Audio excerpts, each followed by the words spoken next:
के अभी रोज़ा रसूल पे हाज़िरी भी देकर आए थे और शायद वो अलविदाई उम्रा था उनका। चौक में एक ब्लैक एंड वाइट टीवी में वारिस चलता था।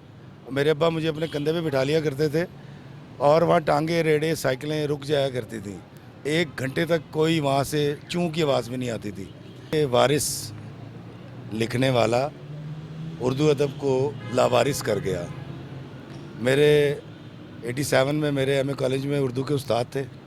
मैंने अपनी पहली गज़ल जब लिखी तो अमजद साहब को दिखाई, तो पढ़ने के बाद कहते काका तू चंगा लिखना है, पढ़िया भी कर तो लिखिया भी कर। उनके एक शेर ने मुझे बड़ी डायरेक्शन दी ज़िंदगी में जीने के लिए। दिल के दरिया को एक रोज़ उतर जाना है, दिल के दरिया को एक रोज़ उतर जाना है, इतना बेसमत न चल, लौट के घर जाना है। अस्सलाम वालेकुम नाज़रीन, मैं हूं आपका मेज़बान अली हमज़ा और आप देख रहे हैं मेरा यूट्यूब चैनल। नाज़रीन, एक अफसोसनाक ख़बर कि इस्लाम अमजद साहब इस दुनिया से रुखसत हो गए और इस वक्त हम मस्जिद के बाहर मौजूद हैं। कुछ देर पहले उनका जनाजा भी अदा कर दिया गया है। मेरे साथ इस वक्त मौजूद हैं इफ्तिखार इफ़ी साहब, इनसे बातचीत करते हैं। अस्सलाम वालेकुम। वालेकुम अस्सलाम। सर, कैसे हैं आप? मैं तकलीफ़ में हूँ। सर, कितना बड़ा नाम था, कितना नुकसान हुआ उर्दू अदब को? मैंने आज स्टेटस लगाया था कि वारिस लिखने वाला उर्दू अदब को लावारिस कर गया। मेरे 87 में मेरे एमए कॉलेज में उर्दू के उस्ताद थे। मैंने अपनी पहली गज़ल जब लिखी तो अमजद साहब को दिखाई। ये बोर्ड के दरख्त के नीचे बैठे हुए थे, दिलदार परवेज़ भट्टी, ये और अताउल्ला कासमी साहब। तो पढ़ने के बाद कहते काका तू चंगा लिखना है, पढ़िया भी कर तो लिखिया भी कर। तो शायद अगर मैं आज शायरी करता हूँ तो कहीं वो थपकी थी।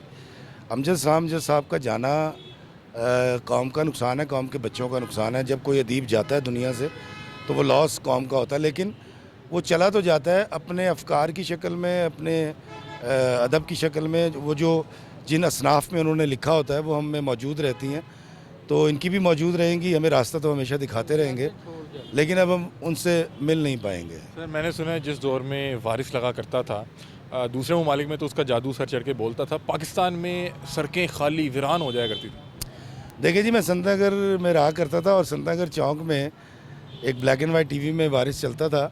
मेरे अब्बा मुझे अपने कंधे पे बिठा लिया करते थे और वहाँ टांगे रेड़े साइकिलें रुक जाया करती थी। 1 घंटे तक कोई वहाँ से चूं की आवाज़ भी नहीं आती थी। अमजद साहब का मुशाहिदा बहुत बड़ा था।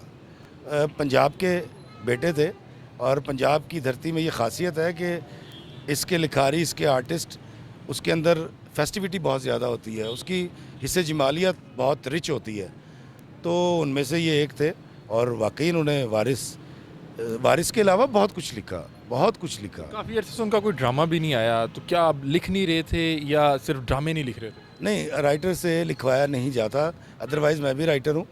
डॉक्टर नसीजात साहब से आखिरी 20 साल क्या लिखवाया आपने?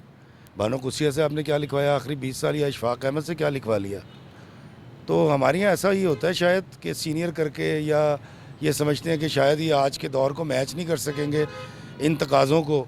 हालांकि इनसे लिखवाना चाहिए जो इस खित्ते को, हमारी रैतल बैतल को ज़्यादा जानते हैं, लेकिन ये तो अलमिया सबके साथ है। सर, आखिरी कोई मुलाकात या कोई याद जो आपके जहन में रह गई हो?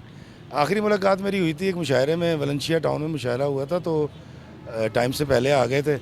तो वहाँ हम काफ़ी देर बैठे बातें करते रहे, तो बस यही कह रहे थे कि तो यार काका जो है ना, जिस्म वो जवाब दे गया है, तो अब उस तरह से मैं एक्टिव नहीं रहा। मैं कहा नहीं सर, आपकी तो बड़ी ज़रूरत है और अभी तो आपने 100 साल जीना है। तो कहते बस यार इज़्ज़त के साथ जाएं, ये दुआ करना एक मुसलमान की हैसियत से। एक हाल ही में उम्रे से भी आए थे? जी, उम्रा करने के लिए गए हुए थे। तो इत्तेफाक ऐसा है कि हम आगे पीछे गए थे, मुलाकात तो नहीं हुई, लेकिन वाकई आपने बड़ी अच्छी बात याद दिला दी कि अभी रोज़ा रसूल पे हाज़िरी भी देकर आए थे और शायद वो अलविदाई उम्रा था उनका। सर, कोई अगर उनका कोई शेर कोई आपके जहन में हो? उनके एक शेर ने मुझे बड़ी डायरेक्शन दी ज़िंदगी में जीने के लिए।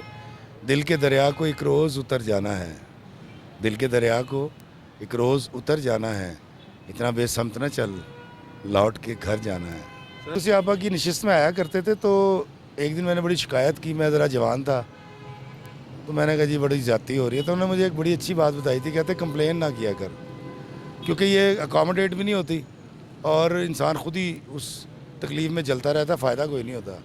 तो ये भी इशफाक साहब वाला ही पैगाम था, तो कंप्लेन नहीं करनी चाहिए।